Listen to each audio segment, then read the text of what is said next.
Existe uma linha no Talmud babilônico, tratado Bava Batra, que afirma sem rodeios: a estatura de Adão se estendia de um extremo da terra ao outro. Não é metáfora explícita. É registro tratado como dado. Outras fontes rabínicas mais conservadoras ajustam a medida para algo entre 200 e 900 côvados. Traduzindo em metros, estamos falando de 90 a 400 metros de altura. A tradição islâmica também preserva essa memória, embora com medidas diferentes. Adão teria cerca de 60 côvados ao ser criado, o equivalente a 27 ou 30 metros, dependendo da conversão do côvado usado. Essas tradições não surgiram do nada. Elas aparecem em compilações que levaram séculos para serem fixadas, baseadas em cadeias de transmissão oral que remontam a períodos anteriores aos textos escritos. Então a pergunta não é se essas tradições existem. Elas existem.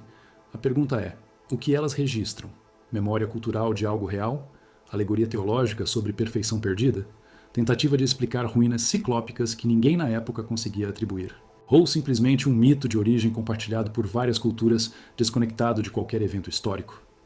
Se você ficar até o final, vai entender como essas narrativas se conectam com debates sobre degeneração genética, achados arqueológicos do século XIX, interpretações literais de Gênesis 6 e a tensão entre biologia moderna e cosmologia antiga. Se você quer investigações assim, que pegam o texto antigo, a evidência física e as hipóteses rivais sem empurrar uma conclusão pronta, se inscreve no canal e ativa o sininho. A gente não vende respostas fáceis, a gente monta o quebra-cabeça completo. Vamos em frente. Hoje você vai sair daqui sabendo 3 coisas. Primeiro, de onde vem, textualmente, a ideia de que Adão e os primeiros humanos eram gigantes, quais fontes, qual contexto, e por que essas tradições foram preservadas com tanto cuidado. Segundo, se existe, biologicamente, algum mecanismo conhecido que permitiria que uma linhagem humana perdesse altura de forma dramática em poucas gerações, e se isso já foi documentado. Terceiro, como organizar os cenários em disputa de forma honesta, metáfora espiritual, memória histórica distorcida, mito puro, ou algo que não cabe em nenhuma dessas caixas.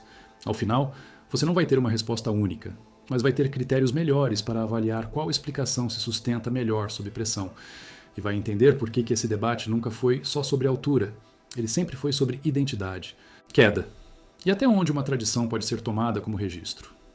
Vamos começar pelo texto. O Midrash Rabbah, comentário rabínico sobre Gênesis compilado entre os séculos III e V, contém várias passagens sobre a glória de Adão antes da queda. Uma delas afirma que a luz original de Adão, o termo hebraico usado é kavod, que pode significar glória, honra ou brilho físico, era tão intensa que alcançava de um extremo do mundo ao outro. Alguns rabinos interpretaram isso literalmente. Adão era tão grande que sua cabeça tocava o firmamento. Quando pecou, Deus colocou sua mão sobre ele e o diminuiu. A estatura foi reduzida, segundo algumas versões, para 100 côvados, aproximadamente 45 metros. Ainda um gigante, mas agora em escala administrável. Outras tradições judias, registradas no Pirkei de Rabi Eliezer, dizem que Adão originalmente media 100 côvados de altura e foi reduzido para 100 amos, cerca de 2 metros, após o pecado.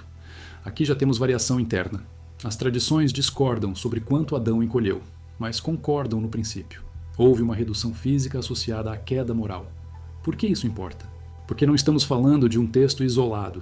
Estamos falando de um padrão de transmissão. Essas tradições foram ensinadas oralmente por gerações antes de serem escritas. Rabinos do século II, como Rabi Meir e Rabi Yehuda, são citados discutindo essas medidas como parte do debate teológico legítimo. Não há indicação de que eles tratassem isso como parábola óbvia. A discussão era séria.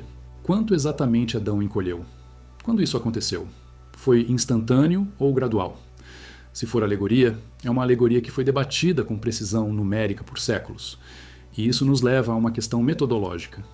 Quando uma alegoria é tratada com tanta especificidade quantitativa, será que ela ainda funciona como alegoria pura? Agora, compare com a tradição islâmica. Um hadith relatado por Abu Huraira e registrado em Sahih al-Bukhari afirma: Allah criou Adão com 60 côvados de altura. Não há menção de redução após o pecado nesse hadith específico, mas há uma continuação interessante. Desde então, a criação humana tem sido diminuída. A tradição islâmica não conecta diretamente a redução ao pecado de Adão, mas ao processo geral de enfraquecimento da humanidade ao longo do tempo. Ibn Kathir, comentarista corânico do século XIV, interpretou isso como evidência de que os primeiros seres humanos eram fisicamente superiores e que a degeneração é parte do ciclo natural desde a criação. Aqui temos uma diferença teológica importante. No judaísmo rabínico, a redução é consequência moral direta da queda. No Islã, é parte da condição declinante da criação desde o início. Mas ambas as tradições preservam a mesma estrutura narrativa. Humanos eram maiores no começo, e algo causou uma diminuição progressiva. Isso não prova que a narrativa seja historicamente precisa. Prova que a narrativa era importante o suficiente para ser preservada com cuidado em múltiplas tradições que, após o século VII, não tinham mais contato direto sistemático. Se é só mito, é um mito compartilhado com variações internas coerentes. Se é memória, é uma memória que sobreviveu a milênios de transmissão oral. E se é alegoria, é uma alegoria que ninguém na época tratou explicitamente como alegoria. Agora, saia da tradição textual e entre na arqueologia do século XIX. Entre 1880 e 1920, jornais americanos publicaram dezenas de relatos sobre descobertas de esqueletos gigantes. Newark, Ohio, 1880. Esqueleto de aproximadamente 2,7 metros. Cartago, Wisconsin, 1897. Ossadas de indivíduos estimados em 2, 4 a 3 metros. Clearwater, Minnesota, 1888. 7 esqueletos todos acima de 2, 5 metros. Alguns desses relatos vinham de instituições respeitáveis da época. Sociedades históricas locais, médicos, até o Smithsonian Institution foi mencionado em algumas reportagens como o destino final dos achados. O problema? Nenhum desses esqueletos foi preservado de forma verificável.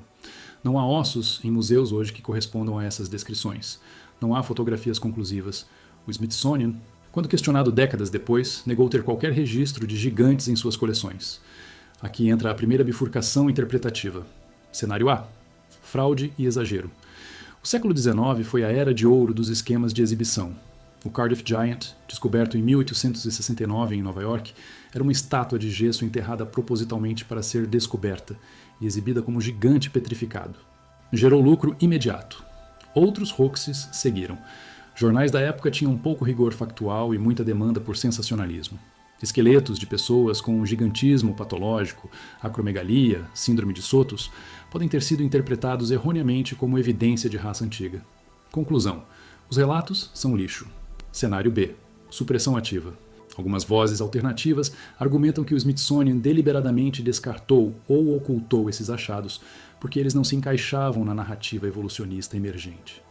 Segundo essa interpretação, esqueletos gigantes seriam evidência de populações pré-diluvianas mencionadas em Gênesis 6, e sua existência complicaria a cronologia darwiniana. Problema? Não há documentação interna do Smithsonian confirmando isso, e a acusação depende de testemunhos de segunda e terceira mão. Cenário C: meio termo. Alguns achados eram reais, indivíduos com gigantismo ou populações naturalmente altas, mas foram mal interpretados, exagerados na reportagem, e perdidos porque não eram prioritários para instituições focadas em coleções de valor científico amplo. Sem contexto estratigráfico, sem datação, sem análise anatômica comparativa, ossos isolados não têm valor museológico a longo prazo. E qual cenário é mais provável? Depende do que você considera evidência suficiente. Se você exige esqueletos preservados, medições contemporâneas e cadeia de custódia verificável, então não há caso. Os achados do século XIX não passam nesse filtro. Mas se você considera que a ausência de evidência não é automaticamente evidência de ausência, especialmente em contexto onde práticas de curadoria eram inconsistentes e financiamento era escasso, então a questão fica aberta. O que não dá para fazer é ignorar o padrão. Dezenas de relatos, em diferentes estados ao longo de décadas, todos mencionando alturas fora da curva normal. Todos fraudados. Todos mal medidos. Todos perdidos por acidente. É possível. Mas exige que você aceite uma sequência longa de coincidências. Agora mude de ângulo. Existe algum mecanismo biológico conhecido que permitiria que uma linhagem humana perdesse altura drasticamente em poucas gerações? Sim, vários. Primeiro, nanismo insular, documentado em Homo floresiensis, população isolada, recursos limitados, pressão seletiva, favorecendo corpo menor e metabolismo eficiente. Em cerca de 20 mil anos, hominídeos de estatura normal foram reduzidos a aproximadamente 1 metro de altura. Isso não é teoria, é fóssil. Segundo, endogamia severa. Quando populações pequenas se reproduzem entre si por muitas gerações, efeitos fundadores e deriva genética podem fixar características extremas. A altura é poligênica. controlada por centenas de variantes genéticas.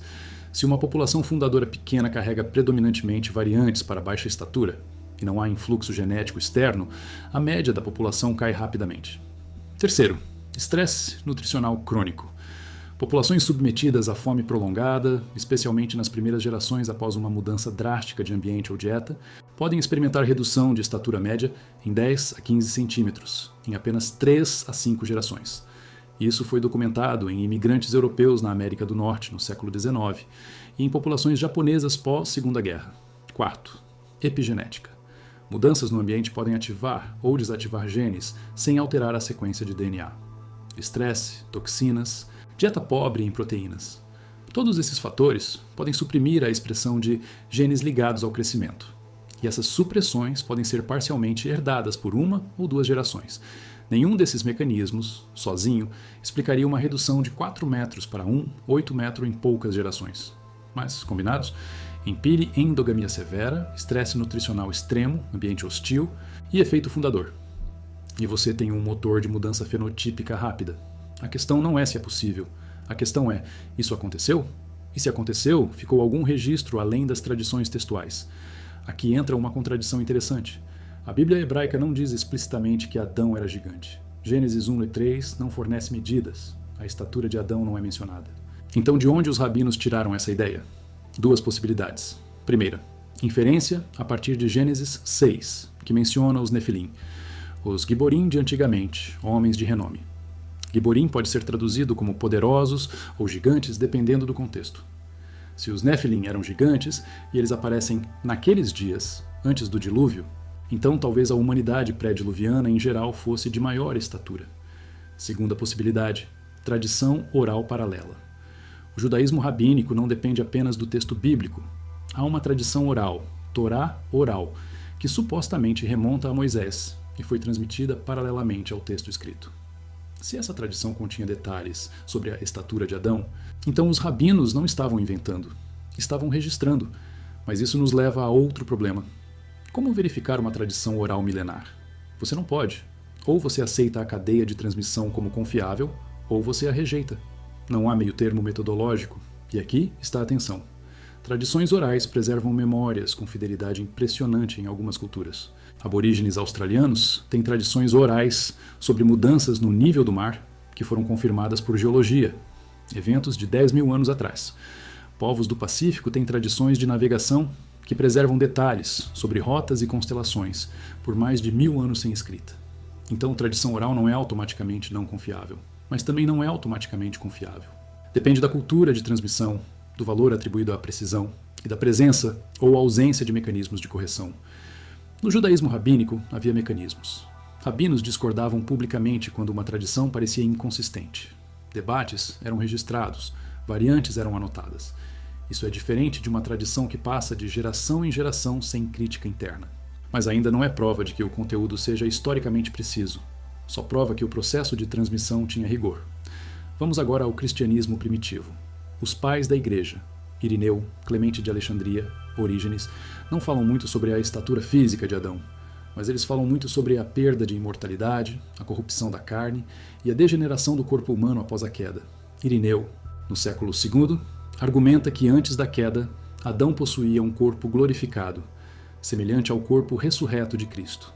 Não necessariamente maior, mas qualitativamente diferente. Sem doença, sem envelhecimento, em harmonia perfeita com a vontade.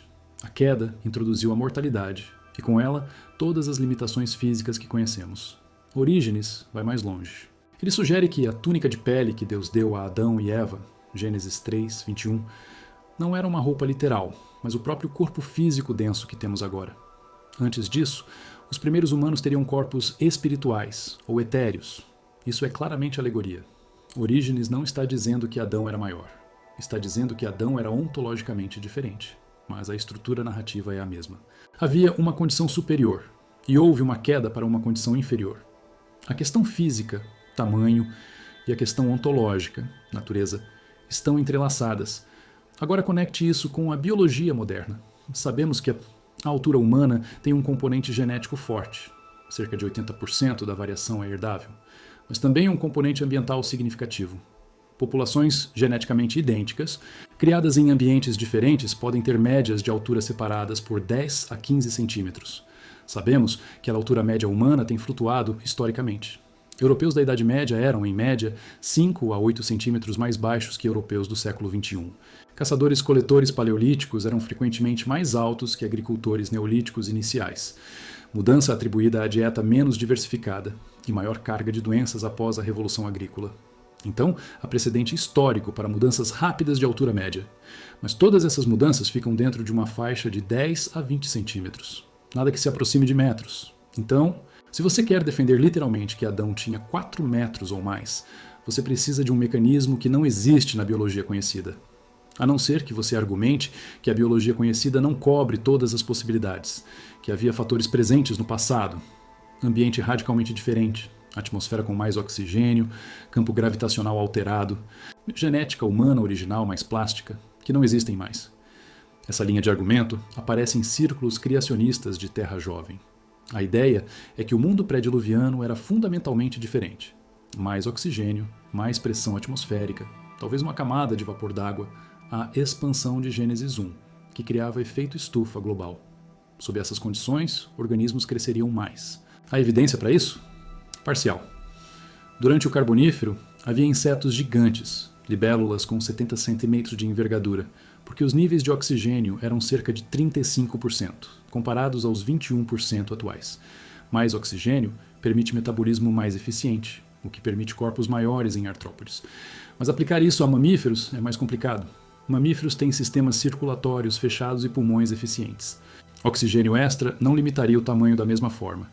E mesmo no Carbonífero, os maiores vertebrados terrestres, anfíbios, não passavam de 2 a 3 metros. Mas há outro problema: cronologia. Se você aceita a cronologia bíblica literal, criação há cerca de 6.000 anos, dilúvio há cerca de 500 anos, então toda a degeneração de estatura teria que acontecer nesse intervalo. 4.500 anos são cerca de 225 gerações humanas, assumindo 20 anos por geração. É tempo suficiente para mudanças genéticas? Sim, se a pressão seletiva for intensa. Mas a pressão seletiva favoreceria corpos menores, apenas se corpos menores tivessem vantagem de sobrevivência. Em que cenário pós-diluviano isso faria sentido? Talvez em um mundo com recursos limitados, onde famílias menores e corpos menores sobrevivem melhor. Mas isso é especulação. Não há evidência independente de que o mundo pós-diluviano era mais pobre em recursos do que o pré-diluviano. Na verdade, Gênesis 9 sugere o oposto. Deus estabelece nova aliança, promete não destruir a terra novamente, e abençoa Noé e seus filhos para que sejam frutíferos e se multipliquem. Não parece cenário de escassez. Então, recapitulando até aqui, temos tradições textuais sólidas, judaísmo rabínico, islã, que afirmam que os primeiros humanos eram gigantes. Temos relatos arqueológicos do século XIX que são inconclusivos, mas numerosos. Temos mecanismos biológicos que permitem mudanças rápidas de altura, mas não na escala necessária para ir de 4 metros a 1 a 8 metros. Temos interpretações alegóricas cristãs que preservam a estrutura de queda sem afirmar mudança física. E temos a ausência de evidência fóssil clara de humanos gigantes anatomicamente modernos. Como organizar isso de forma honesta? Vamos montar os cenários. Cenário 1. Metáfora espiritual pura. Adão gigante representa a glória espiritual original. A redução representa a perda de comunhão com Deus, não uma mudança física. As tradições rabínicas e islâmicas preservam essa metáfora, mas ao longo do tempo ela foi literalizada por leitores que não entenderam o simbolismo original. Problema com esse cenário: os rabinos que debateram as medidas exatas de Adão eram extremamente sofisticados em reconhecer e trabalhar com metáforas. O Talmud está cheio de debates sobre quando um texto é literal e quando é figurado. Se a estatura de Adão fosse metáfora óbvia, alguém teria dito isso explicitamente. Ninguém disse. Cenário 2. Memória histórica distorcida. Havia, de fato, populações humanas ou hominídeas de estatura maior no passado remoto. Neandertais eram mais robustos, denisovanos tinham ossatura maior. Memórias culturais dessas populações foram transmitidas oralmente, exageradas ao longo do tempo, e eventualmente fixadas em texto como gigantes primordiais. Problema: Neandertais tinham cerca de 1,65 em média. Denisovanos, talvez 1,75, nada perto de 4 metros. E essas populações coexistiram com o Homo sapiens, não as precederam de forma a criar memória de era perdida, a menos que você empurre a memória ainda mais para trás, para hominídeos como Gigantopithecus, primata de 3 metros, mas extinto há 300 mil anos, e nunca coexistiu com humanos modernos. Isso requer uma transmissão oral absurdamente longa, através de múltiplas espécies. Improvável. Cenário 3. Evento real não compreendido. Algo aconteceu que causou mudança física real, mas não necessariamente da forma descrita. Por exemplo, catástrofe ambiental, dilúvio global, impacto cometário, erupção vulcânica massiva, que reduziu dramaticamente a população humana. Sobreviventes passaram por gargalo genético severo. Efeito fundador fixou variantes para a estatura menor. Gerações seguintes interpretaram isso como punição divina que encolheu a humanidade. Problema: eventos de gargalo genético reais, como Toba, há 74 mil anos, estão documentados geneticamente. Não há assinatura genética de gargalo severo há 500 anos em todas as populações humanas. E eventos regionais não explicariam tradições globais. Cenário 4. Outra coisa. Há algo que não se encaixa em nenhuma das caixas acima. Talvez a tradição preserve memória de algo que a ciência ainda não modelou completamente. Talvez a interpretação correta esteja na interseção entre biologia, teologia e uma compreensão da história humana que ainda não temos. Isso não é argumento de ignorância disfarçado. É reconhecimento de que a ausência de explicação satisfatória não nos obriga a escolher uma explicação insatisfatória. Podemos deixar a questão aberta. O que fica de pé até agora? Primeiro, as tradições textuais são reais, numerosas e foram preservadas com cuidado. Segundo, não há evidência física conclusiva de humanos gigantes anatomicamente modernos. Terceiro, há mecanismos biológicos para mudança rápida de estatura, mas não na escala necessária. Quarto, os cenários interpretativos todos têm problemas. Vamos agora mais fundo em um aspecto que ainda não tocamos: a conexão entre gigantes e os Nefilim de Gênesis 6. Porque se você quer entender por que a tradição rabínica colocou tanto peso na estatura de Adão, precisa entender o contexto mais amplo de gigantes na narrativa bíblica. Adão tinha 4 metros. Antes da queda, parte 2, Gênesis 6:4 diz o seguinte: os Nefilim estavam na terra naqueles dias, e também depois, quando os filhos de Deus se uniram às filhas dos homens, e elas lhes deram filhos. Esses foram os heróis da antiguidade, homens de renome. A palavra Nefilim vem da raiz hebraica nafal, que significa cair. Então Nefilim pode ser traduzido como os caídos, ou aqueles que fazem cair. A Septuaginta, tradução grega do Antigo Testamento feita no século III a.C., traduz Nefilim como gigantes. Mas essa tradução já é interpretação. O texto hebraico não diz explicitamente que os Nefilim eram grandes em estatura. Diz que eram giborim, que significa poderosos, guerreiros, homens de força. Poderoso não é necessariamente grande, pode ser hábil, influente, dominante. Mas a tradição consolidou a leitura de que Nefilim eram gigantes físicos. Por quê? Uma pista vem de Números 13, 33, onde os espiões israelitas retornam de Canaã e relatam: também vimos ali os Nefilim, os filhos de Anak, descendentes dos Nefilim. Parecíamos gafanhotos aos nossos próprios olhos, e assim também lhes parecíamos. Aqui a conexão é explícita. Nefilim são identificados com os Anaquitas, população de Canaã conhecida por sua altura. Deuteronômio 2, 10, 11 e 2, 20 e 21 mencionam outras populações gigantes: os Emitas, os Anzumitas, os Refaíns. Og, rei de Bazã, é descrito em Deuteronômio 3, 11 como o último sobrevivente dos Refaíns, e sua cama de ferro media 9 côvados de comprimento e 4 de largura, cerca de 4 metros por 8 metros. Se a cama foi feita sob medida, Og teria cerca de 3 a 3, 5 metros de altura. Isso ainda é texto, não osso, mas é texto tratado como relato histórico, não como mito. Josué enfrenta esses gigantes em batalha.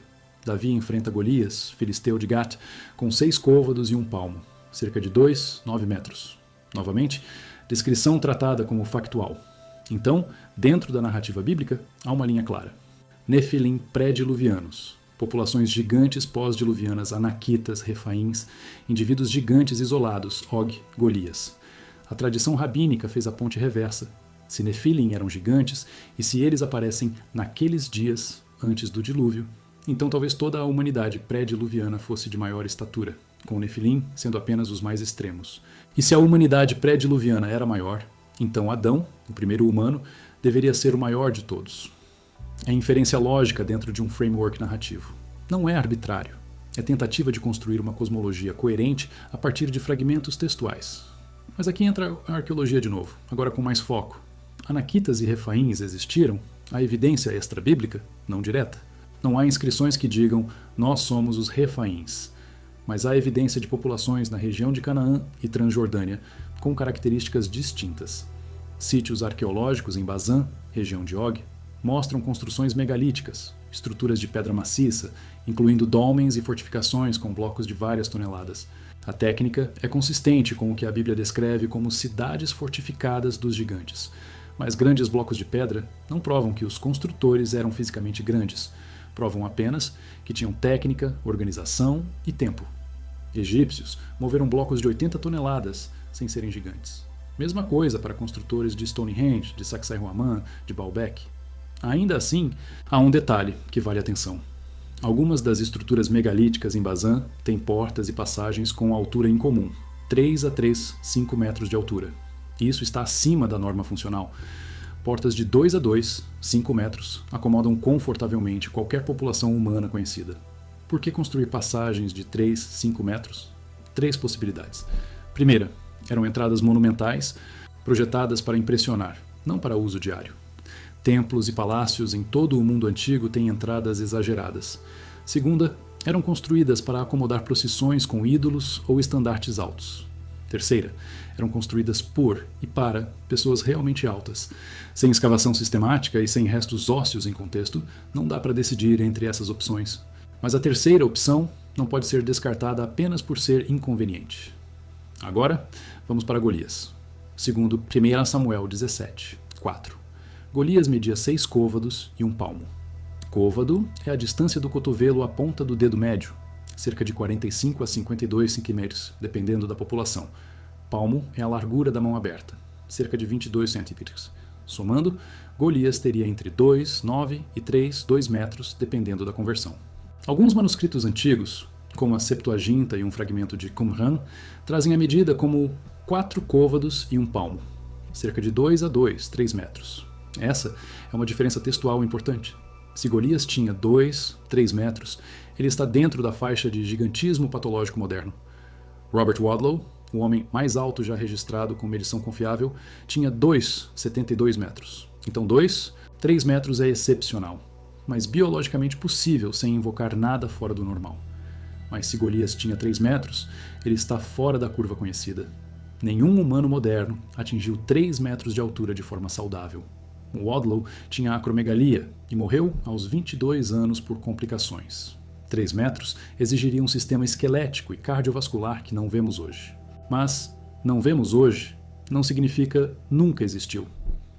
Gigantismo patológico moderno é causado por excesso de hormônio de crescimento, geralmente devido a tumor na hipófise. Mas há uma diferença entre gigantismo patológico, doença, e gigantismo como característica populacional, variação normal. Se uma população inteira tivesse altura média de 2, 5 metros, não seria doença, seria variação genética. E variação genética pode ser selecionada.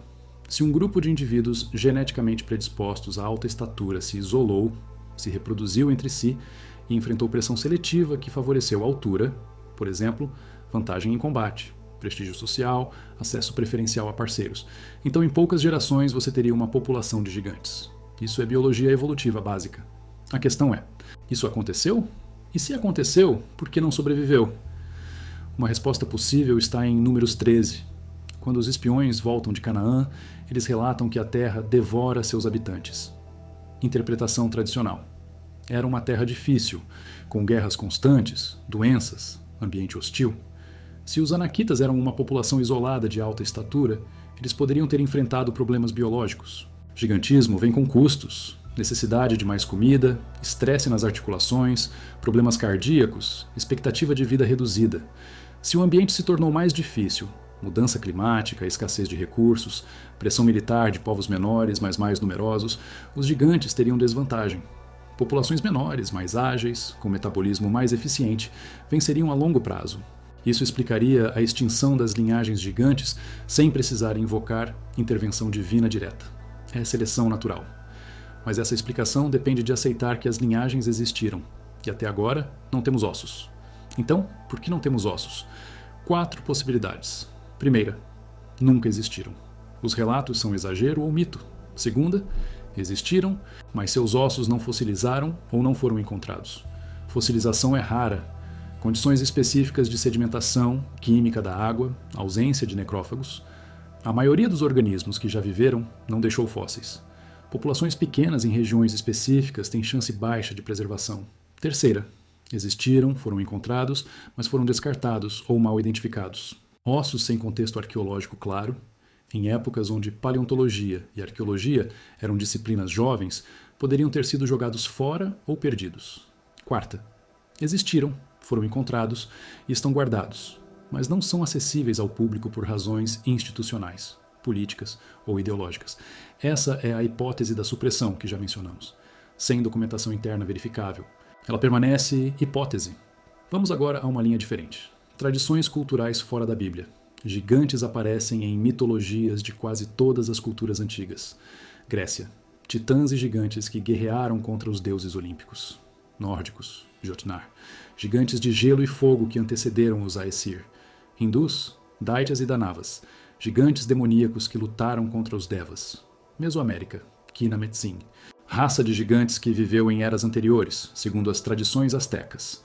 Nativos americanos. Várias tribos têm lendas de gigantes que habitavam a terra antes deles. Os Sitekah, no Nevada, os comedores de pedra nas tradições Iroquois. Maori, tradições sobre Angatoro e Randi e outros ancestrais de estatura excepcional. Padrão global. A questão é, esse padrão é coincidência cultural. Todas as sociedades criam mitos de ancestrais poderosos, grandes, ou memória compartilhada. Todas as sociedades preservam memória de população real. Há precedente para ambos. Dilúvios globais aparecem em mais de 200 mitologias diferentes. Geologia moderna confirma que houve eventos de inundação catastróficos regionais. Enchimento do Mar Negro há 500 anos, degelo pós-glacial há 12 mil anos. Então, algumas lendas são memórias de eventos reais, distorcidas e mitologizadas. Por outro lado, dragões aparecem em quase todas as mitologias, e não há evidência de dragões reais. Então, padrão global não é automaticamente evidência de realidade histórica. Mas há uma diferença importante. Dragões são criaturas fantásticas com atributos impossíveis. Respiram fogo, voam com asas de couro apesar de terem massa enorme. Gigantes, nas tradições antigas, são apenas humanos grandes. Eles comem, dormem, morrem. Não têm poderes mágicos intrínsecos. São fortes porque são grandes, não porque violam leis físicas. Isso sugere que, se houver base real, ela não precisaria ser exótica. Apenas populações humanas naturalmente altas, encontradas por populações menores e mitologizadas com o tempo. A questão é, por que essas populações sumiram completamente do registro genético moderno? Genética de populações oferece uma ferramenta. Se houve de fato linhagens humanas com altura média muito maior, deveria haver alguma assinatura genética. Variantes associadas à altura são conhecidas. Mais de 700 variantes foram identificadas. Se você sequenciar DNA antigo de populações do Neolítico ou Idade do Bronze e encontrar concentração em comum dessas variantes em determinadas regiões ou períodos, isso seria evidência indireta. Até agora, estudos de DNA antigo não mostraram isso. As variantes de altura encontradas em populações europeias, asiáticas e africanas antigas são consistentes com a variação moderna. Mas há 2 ressalvas. Primeira, DNA antigo é difícil de extrair e sequenciar. Precisamos de ossos bem preservados, em condições específicas. Se as populações gigantes viveram em regiões tropicais ou semiáridas, onde preservação de DNA é ruim, não teríamos amostra. Segunda, se as linhagens foram completamente exterminadas, sem descendência, não deixariam assinatura genética em populações modernas. A ausência de evidência genética, nesse caso, não seria evidência de ausência. Seria consistente com extinção. Agora, um ponto que ainda não tocamos. Por que essa questão importa teologicamente? Se você é cristão, judeu ou muçulmano e aceita que Deus criou os humanos, por que importa se Adão tinha 4 metros ou 8 metros? Porque a questão da estatura é um marcador para uma questão maior, a natureza da queda. Se a queda causou mudança física, redução de estatura, introdução de doenças genéticas, envelhecimento, morte. Então, a redenção precisa reverter mudança física. Ressurreição não seria apenas restauração espiritual, mas restauração biológica. Corpo glorificado seria, literalmente, corpo original. Se a queda foi apenas espiritual, então a redenção é também espiritual. Corpo físico é neutro, ferramenta temporária. Essa tensão atravessa toda a teologia cristã. Paulo fala de corpo espiritual, em 1 Coríntios 15, mas não diz se é diferente em tamanho, só em qualidade. Tradições rabínicas tendem a enfatizar a dimensão física da redenção. Islã também. O paraíso é descrito com detalhes físicos, jardins, rios, frutos. Então a questão da estatura de Adão não é trivial. Ela reflete uma cosmologia sobre o que foi perdido e o que será restaurado. E aqui entra um elemento que complica ainda mais: a relação entre longevidade e estatura. Gênesis 5 lista as idades dos patriarcas pré-diluvianos. Adão viveu 930 anos. Sete, 912. Noé, 950. Matusalém, 969. Após o dilúvio, as idades caem drasticamente. Sem, filho de Noé, vive 600 anos. Arpaxade, 438. Éber, 464. Abraão, 175. Moisés, 120. Há um declínio claro. Interpretar esses números literalmente é problemático para a biologia moderna. Não há mecanismo conhecido que permita humanos viverem 900 anos. Telômeros encurtam, danos celulares acumulam, sistemas falham. Mesmo com medicina avançada, a expectativa máxima teórica, sem modificação genética radical, é cerca de 120, 150 anos. Então, ou os números são simbólicos, ou algo mudou dramaticamente na biologia humana após o dilúvio. Se você aceitar mudança biológica literal, então pergunte: qual seria a conexão entre longevidade e estatura? Em teoria, organismos maiores com metabolismo mais lento tendem a viver mais. Regra de Kleiber. Elefantes vivem mais que ratos. Tartarugas gigantes vivem séculos. Mas em humanos, a relação é inversa. Pessoas muito altas, acima de 2 metros, tendem a ter expectativa de vida menor, não maior, devido ao estresse cardiovascular. Então, longevidade extrema, pós estatura extrema, não se encaixam bem biologicamente, a menos que você postule fisiologia radicalmente diferente. Novamente, estamos em território onde biologia conhecida não oferece modelo, mas há uma saída interessante. E se os anos listados em Gênesis 5 não forem anos solares de 365 dias? Algumas interpretações antigas sugerem que ano poderia ser um ciclo lunar, 12 meses lunares, cerca de 354 dias, ou até um mês. Se Matusalém viveu 969 meses, não 969 anos, ele teria cerca de 80 anos, perfeitamente normal. Problema: essa conversão não funciona para todos os patriarcas. Alguns geraram filhos com idades que, convertidas, seriam biologicamente impossíveis, pré-puberdade. Então a hipótese de ano ergs mês não resolve. A menos que você argumente que a conversão era inconsistente, que diferentes tradições usaram escalas diferentes e que o texto que temos é uma compilação mal harmonizada. Mas isso é ad hoc. Não há evidência textual interna para isso. Então ficamos com 3 opções para os números de Gênesis 5. Primeira, são simbólicos, representando linhagens ou ciclos, não indivíduos. Segunda, são literais, mas refletem biologia humana radicalmente diferente no passado. Terceira, são literais, mas mediados por intervenção divina direta, milagre contínuo, sustentando longevidade. Nenhuma das 3 é falsificável cientificamente. Você escolhe com base em framework teológico e epistemológico prévio.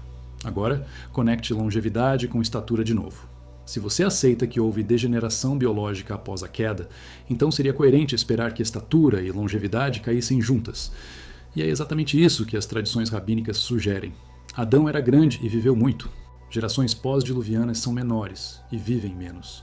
Há uma lógica interna. A questão é se essa lógica interna tem correspondência externa com realidade histórica e biológica.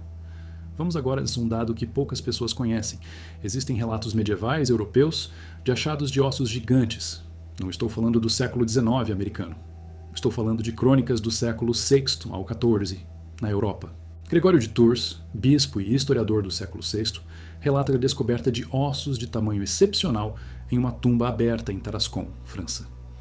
Ele não fornece medidas precisas, mas descreve como ossos de tamanho incrível. Paulo Diácono, historiador lombardo do século VIII, menciona achados semelhantes na Itália.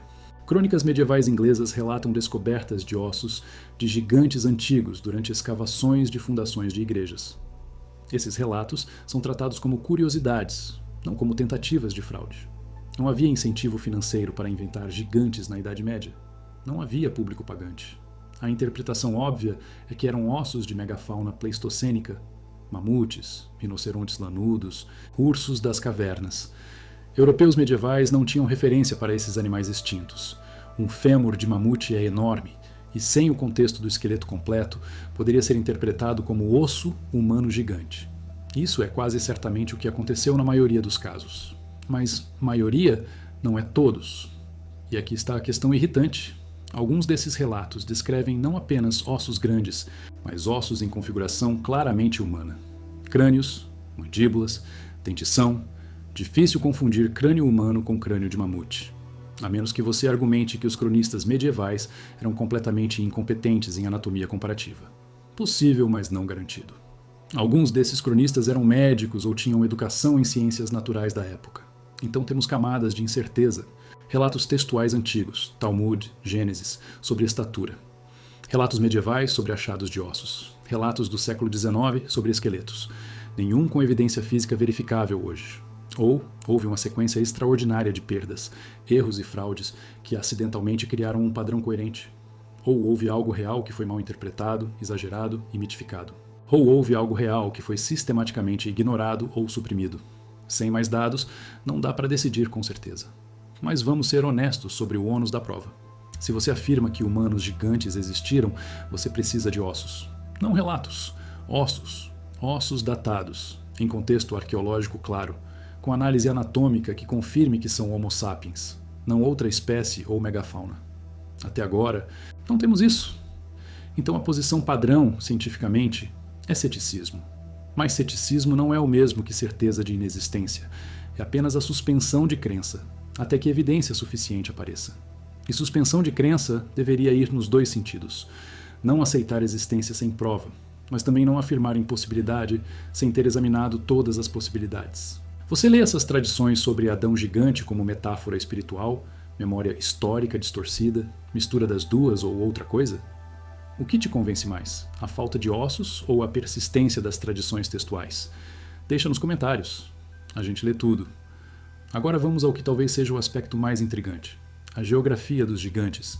Se você mapear todas as referências bíblicas a povos gigantes, eles se concentram em regiões específicas. Bazã, atual Golã e sul da Síria, Hebron e arredores, Anaquitas, Gate, filisteus, incluindo Golias, e a Transjordânia, Amon, Moabe. Essas regiões têm algo em comum geologicamente. Sim, são regiões de platô basáltico com solo vulcânico fértil, abundância de água em comparação com o deserto ao redor, e posição estratégica em rotas comerciais. Em termos evolutivos, se uma população quisesse prosperar e crescer, literal e demograficamente, essas seriam regiões ideais. Nutrição abundante, proteína disponível, pastagem para gado e defensabilidade. Planaltos são mais fáceis de defender. Então, há uma lógica ecológica para que populações nessas regiões desenvolvessem altura maior. Nutrição superior na infância leva a maior estatura. Defensabilidade permite que populações mantenham características distintivas sem serem diluídas por invasões.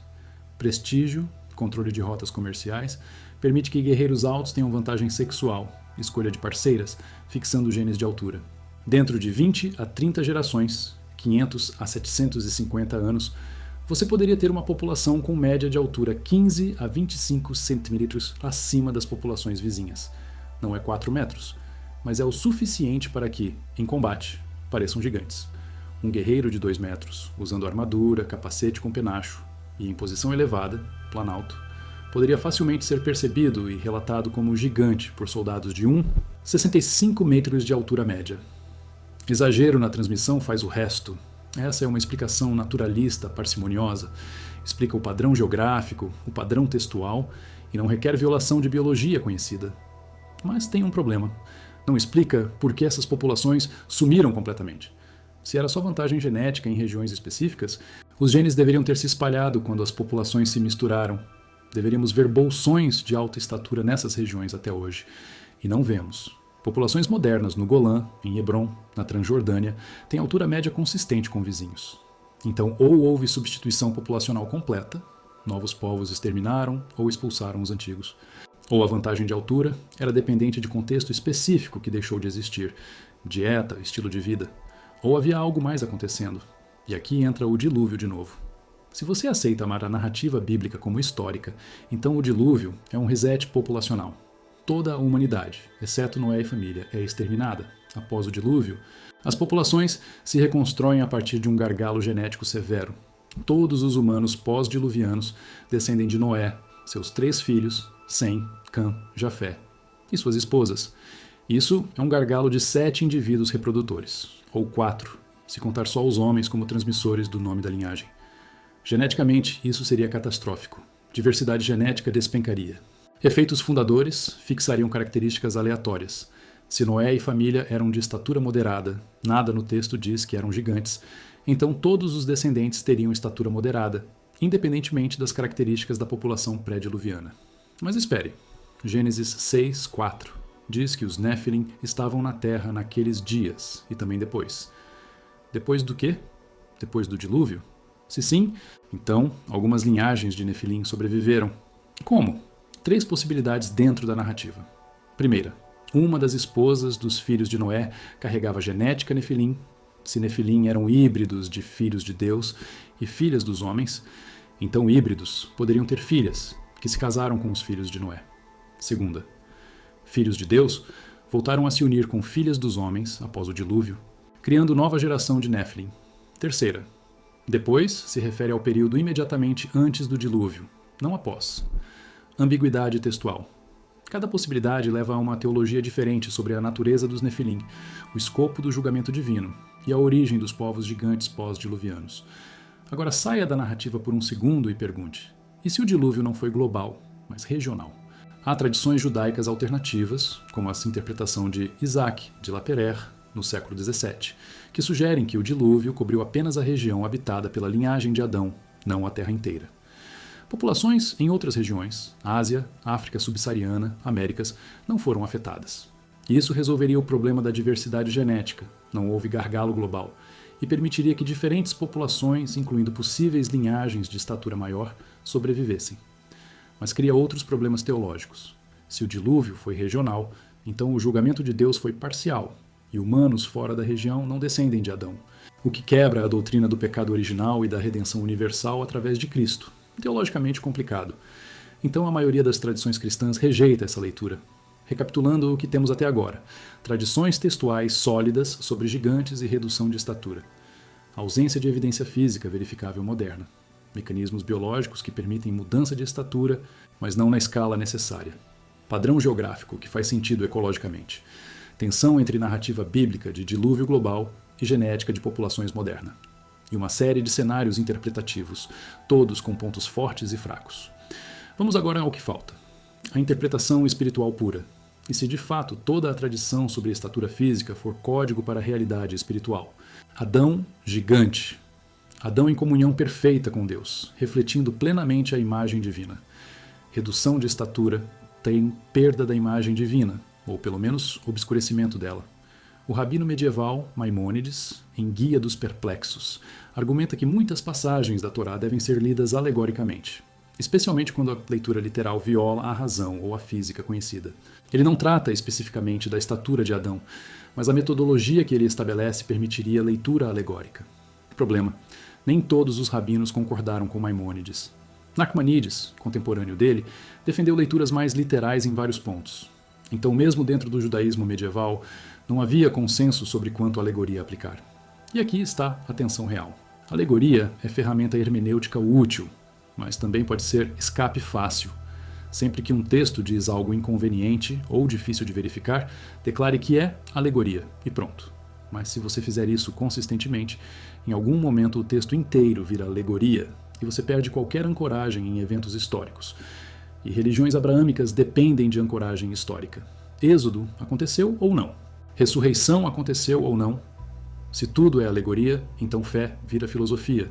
E filosofia não salva, segundo a teologia tradicional.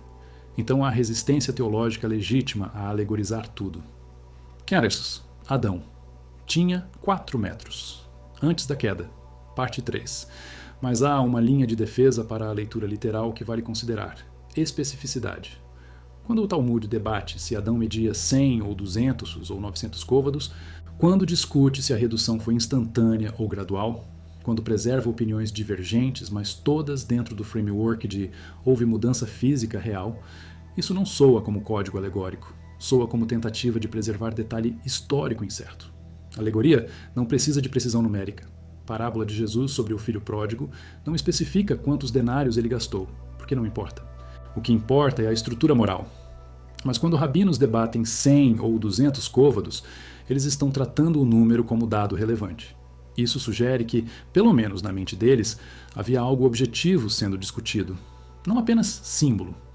Então, talvez a resposta não seja literal ou alegórico, mas literal e alegórico. Houve mudança física real, a população pré-diluviana tinha estatura maior, por razões genéticas, ambientais ou ambas. E essa mudança foi interpretada teologicamente como sinal de queda moral. A redução física virou símbolo carregado de significado espiritual, mas começou como observação empírica. Esse modelo explicaria por que a tradição é tão persistente e detalhada. Não é invenção pura. É interpretação de algo real. Mas, se aceitarmos isso, a próxima pergunta é: onde estão os ossos? E aqui entra um ponto que acho que não foi suficientemente explorado. Preservação óssea é extremamente desigual geograficamente e temporalmente. Ossos preservam bem em ambientes secos, desertos, cavernas secas, ou muito úmidos e ácidos, pântanos, turfas, onde bactérias não prosperam. Preservam mal em solos tropicais, temperados úmidos, e em qualquer lugar com atividade biológica intensa. O Oriente Médio, onde essas populações teriam vivido, tem clima que oscila entre árido e semiárido. Ossos em sepulturas rasas, sem mumificação intencional, degradam em séculos. Ossos expostos ao ar, em batalhas, desastres ou simplesmente abandono, degradam em décadas. Então a ausência de esqueletos preservados de 4.000 anos atrás não é por si só evidência de que não existiram. É consistente com as condições tafonômicas da região. Além disso, há um viés de amostragem arqueológica. A maioria das escavações no Oriente Médio focou em sítios urbanos de interesse histórico, Jerusalém, Babilônia, Nínive, ou em túmulos monumentais, pirâmides, zigurates. Pouquíssima atenção foi dada a cemitérios rurais, especialmente em regiões como Bazã e Transjordânia, que foram politicamente instáveis por milênios. Guerra, reassentamento, redesenvolvimento, tudo isso destrói contexto arqueológico. Então é possível que evidência existisse, mas foi destruída antes de ser registrada. Novamente, possível não é provável, mas também não é impossível. Agora, uma linha de evidência diferente que não vimos ainda. Morfologia craniana. Se populações de estatura significativamente maior existiram, elas deveriam ter crânios proporcionalmente maiores. Existe alguma evidência disso? Há relatos esparsos de crânios de tamanho excepcional. Um caso documentado é um crânio encontrado em Lovelock Cave, Nevada, em 1911, durante escavações legítimas. O crânio foi medido e registrado como tendo capacidade craniana acima de 2, 0,63, comparado com média moderna de 1, 353, mas capacidade craniana não correlaciona linearmente com estatura. Neandertais tinham crânios maiores que Homo sapiens modernos, mas estatura similar ou menor. Então, crânio grande não prova corpo grande. Além disso, o crânio de Lovelock foi identificado posteriormente como pertencente a um indivíduo com hidrocefalia, acúmulo de líquido no cérebro, o que inflaria a medida. Não era gigante saudável, era patologia, mas há outro aspecto. Proporções cranianas. Gigantismo patológico moderno, acromegalia, causa não só aumento de tamanho, mas mudança de proporções. Testa proeminente, mandíbula aumentada, arcadas superciliares exageradas. Se você olhar para descrições antigas de gigantes, elas frequentemente mencionam essas características. Golias é descrito com um capacete de bronze, que pesava mais de 5 quilos, sugerindo crânio grande. Og de Bassan é descrito como remanescente dos Refaíns, com ênfase em sua cama enorme, mas também em sua força e ferocidade, que poderiam ser traços associados à acromegalia, que causa também aumento de hormônio de crescimento, resultando em agressividade. Então, uma interpretação possível é que gigantes bíblicos eram indivíduos ou linhagens com acromegalia ou síndromes similares. Isso explicaria a estatura excepcional, sem invocar biologia radicalmente diferente. Problema: a acromegalia é rara e geralmente letal em idade relativamente jovem. Não explicaria populações inteiras. Não explicaria linhagens sustentadas por gerações. A menos que você postule que, no passado, havia algum fator ambiental, dieta, exposição a alguma substância, radiação, sei lá, que causava acromegalia com frequência maior. Especulativo, mas não absurdo. As síndromes genéticas, que são raras hoje, mas eram mais comuns no passado devido à endogamia. Exemplo, hemofilia em linhagens reais europeias. Se os refaíns ou anaquitas eram populações pequenas e isoladas, casando entre primos por gerações, você poderia ter fixação de alelos raros que causam gigantismo. Eventualmente, acúmulo de problemas de saúde, cardíacos, articulares, levaria à extinção da linhagem. Isso é geneticamente plausível. Então temos agora mais um cenário. Gigantes bíblicos eram indivíduos ou linhagens com síndrome genética rara que causava estatura excepcional. Foram preservados em memória cultural porque eram visualmente impressionantes e militarmente dominantes, mas biologicamente insustentáveis a longo prazo. Essa explicação é naturalista, não requer milagre, e é consistente com a ausência de evidência óssea, populações pequenas, saúde frágil, preservação ruim, mas também esvazia o significado teológico. Se é só genética rara, então a conexão com Nephilim, com queda moral, com o julgamento divino, tudo isso vira coincidência narrativa. E isso deixa muita gente insatisfeita, porque reduz a Bíblia a crônica de eventos aleatórios sem padrão divino. Então, atenção de novo. Quanto da narrativa você aceita como literal, quanto como alegórico e quanto como interpretação teológica de eventos naturais? Não há linha clara. Depende de pressuposições teológicas e epistemológicas que você traz antes de abrir o texto. Agora vamos ao último ângulo que falta: a conexão com outras anomalias. Se você aceita que havia algo diferente na biologia humana pré-diluviana, seja estatura, longevidade ou ambos, então você também precisa explicar outras coisas que Gênesis relata.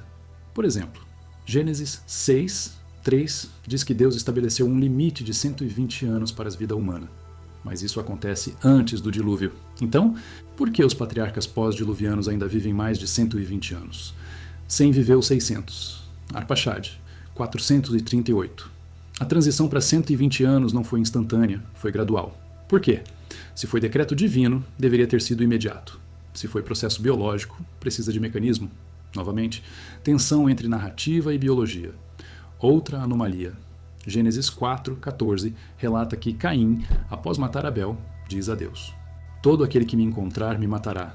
Mas nesse ponto da narrativa, só existem Adão, Eva e Caim vivos. Abel acabou de morrer. Quem são os outros que Caim teme? Interpretação tradicional. Gerações já tinham passado e havia muitos descendentes de Adão, não mencionados no texto. Mas o texto não diz isso explicitamente. Outra interpretação. Havia outras populações humanas não descendentes de Adão. Mas isso quebra a doutrina de Adão como o único ancestral humano. Ou ainda, Caim está com medo de animais, não de humanos, mas Deus coloca um sinal protetor em Caim para que ninguém que o encontrasse o matasse. Ninguém. Sugere agente moral, não animal. Ambiguidade textual. E essas ambiguidades se acumulam quando você lê Gênesis 1:11 como relato literal e histórico detalhado. Então talvez a abordagem mais honesta seja reconhecer que Gênesis 1:11 não foi escrito como um relato histórico no sentido moderno, foi escrito como teologia narrativa. Preserva a memória, sim, transmite verdade, sim, mas verdade teológica, não necessariamente precisão factual em cada detalhe. A estatura de Adão, nesse framework, é verdadeira no sentido de que representa a perfeição original. A redução é verdadeira no sentido de que representa queda e degeneração. Mas os números exatos talvez sejam simbólicos, talvez sejam exagerados, talvez sejam memória distorcida de algo real. E talvez a incerteza seja proposital, porque o foco do texto não é quantos metros, e sim o que isso significa sobre Deus, humanos, pecado e redenção. Mas essa resposta, embora teologicamente sofisticada, não satisfaz quem quer saber o que realmente aconteceu. E aí voltamos ao início. Essa pergunta é respondível? Com os dados que temos, provavelmente não. Sem mais evidência física, sem DNA antigo verificável, sem esqueletos em contexto claro, ficamos com probabilidades e interpretações. E cada um vai pesar as probabilidades de acordo com o que já acredita sobre natureza da Bíblia, sobre possibilidade de milagre, sobre confiabilidade de tradição oral. Não há saída neutra. mas há critérios para avaliar interpretações com mais rigor. Primeiro, consistência interna. A interpretação explica todas as partes do texto, ou precisa ignorar algumas. Segundo, parcimônia. A interpretação requer menos suposições ad hoc, ou precisa empilhar hipóteses não testáveis. Terceiro, poder preditivo. A interpretação gera expectativas sobre o que deveríamos encontrar, ou não encontrar, em arqueologia, genética, paleontologia. Se sim, essas expectativas são cumpridas. Quarto, coerência, com conhecimento bem estabelecido. A interpretação contradiz física, biologia ou história verificável?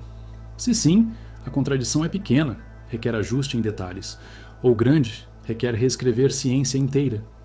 Aplicando esses critérios, vamos revisar os cenários. Cenário A. Metáfora espiritual pura. Consistência interna. Boa. Explica por que não há ossos, porque tradições variam. Parcimônia. Boa. Não requer biologia exótica. Poder preditivo. Baixo. Não gera expectativas testáveis. Coerência. Alta. Não contradiz ciência. Problema. Não explica por que tradições antigas trataram isso com tanta especificidade numérica. Não explica relatos medievais e do século XIX, a menos que todos sejam fraudes ou erros. Cenário B. Memória de população naturalmente alta, 5 metros. Consistência interna. Razoável. Explica núcleo da tradição, mas não extremos numéricos. Parcimônia. Boa. Usa biologia conhecida. Poder preditivo. Médio.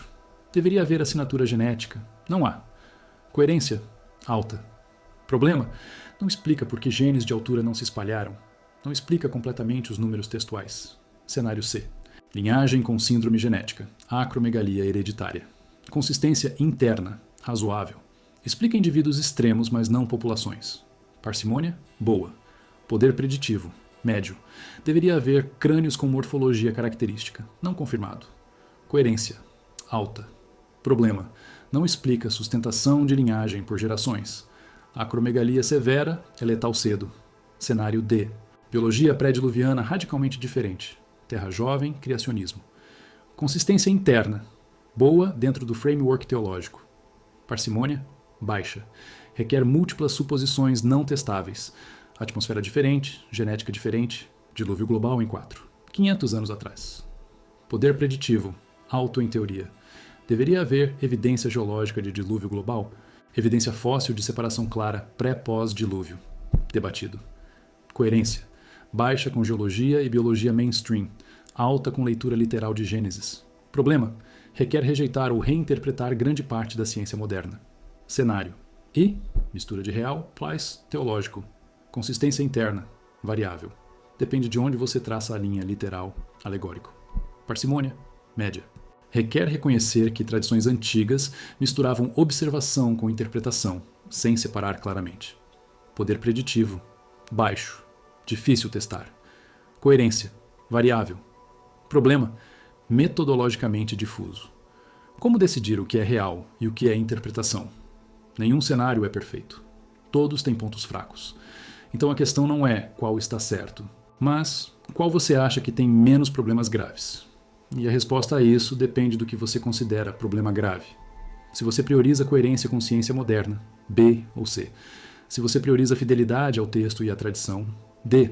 Se você prioriza flexibilidade interpretativa, A ou E. Mas tem uma última coisa que precisa ser dita. A questão da estatura de Adão não é periférica. Ela toca em algo profundo sobre como lemos textos antigos, sobre o que conta como evidência, sobre a relação entre fé e razão. E a forma como você responde a essa questão provavelmente reflete a forma como você responde a questões maiores. Ressurreição é literal? Milagres são possíveis? Revelação divina acontece? Essas perguntas não têm respostas neutras. Elas exigem posicionamento filosófico e teológico. E isso está ok. Não precisamos fingir que há uma resposta científica definitiva quando os dados são insuficientes. O que fica de pé depois de tudo isso? Primeiro, as tradições são reais, antigas, e foram preservadas com cuidado. Isso conta como dado. Não prova que são historicamente precisas, mas prova que foram importantes. Segundo, não há evidência física verificável de humanos anatomicamente modernos com 4 metros de altura. Isso também conta. A ausência de evidência não é prova de ausência, mas é evidência de ausência quando a busca foi razoavelmente exaustiva. Terceiro, há mecanismos biológicos para mudanças rápidas de estatura, mas não na escala proposta. Quarto, a questão permanece aberta porque os dados são incompletos e porque há pressuposições irreconciliáveis entre diferentes frameworks interpretativos. Então, onde isso nos deixa praticamente? Se você é cristão, judeu ou muçulmano e essa questão importa para você, aqui vai o que eu sugiro. Não escolha uma interpretação apenas porque é a mais confortável, ou a mais científica, ou a mais fiel. Escolha a interpretação que você consegue defender com consistência em todas as áreas relevantes: teologia, texto, história, ciência. E esteja preparado para revisar se novos dados aparecerem. Se você descobrir que não consegue defender nenhuma interpretação com plena convicção, está tudo bem. Incerteza é posição legítima. Fé não exige certeza em cada detalhe secundário. Fé exige confiança na coerência e bondade de Deus, não onisciência sobre como cada linha de Gênesis funciona fisicamente. E se você não é religioso e está olhando isso de fora como curiosidade histórica e antropológica, o que você tira disso?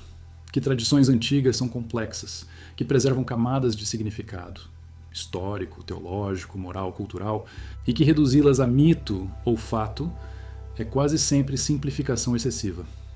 A terceira categoria: memória cultural carregada de interpretação. E essa categoria é rica, merece ser estudada seriamente. E não deve ser descartada só porque não se encaixa perfeitamente em caixas modernas de ciência ou religião. Voltando ao começo, Adão tinha 4 metros. Dependendo do que você quer dizer com tinha, a resposta pode ser sim, no sentido teológico, não no sentido biológico literal, ou talvez no sentido de memória distorcida de algo real. Nenhuma dessas respostas é desonesta, desde que você reconheça os pressupostos e limitações de cada uma. Se você quer mais investigações que montam o quadro completo sem forçar conclusões prontas, se inscreve no canal, ativa as notificações e compartilha com quem também gosta de pensar devagar sobre questões difíceis. A gente não tem todas as respostas, mas a gente tem paciência para fazer as perguntas certas. E às vezes, perguntas certas valem mais que respostas rápidas. Deixa nos comentários qual cenário faz mais sentido para você, ou se você tem algum ângulo que a gente não explorou aqui. Uma última coisa: independentemente de Adão ter sido gigante físico ou não, a estrutura teológica da narrativa permanece. Havia algo melhor no começo. Houve queda, houve perda, e há promessa de restauração. Se a restauração inclui voltar a ser gigante literalmente, ou se é sobre recuperar a imagem divina obscurecida. Ou se as duas coisas estão ligadas de alguma forma que ainda não entendemos completamente. Isso é o que mantém a questão viva depois de milênios. Não é só sobre metros e côvados, é sobre o que fomos, o que perdemos e o que podemos voltar a ser. E essa pergunta, ao contrário das medidas exatas, tem resposta. Podemos voltar a refletir plenamente a imagem de Deus. Como? Depende da sua tradição teológica, mas todas concordam que é possível, e talvez isso seja o único número que realmente importa. O mistério da estatura de Adão não é só sobre o passado, é sobre o futuro, porque se houve queda, então há possibilidade de subida. E se há subida, então assim a história não terminou. Ainda há capítulos sendo escritos, e você faz parte deles.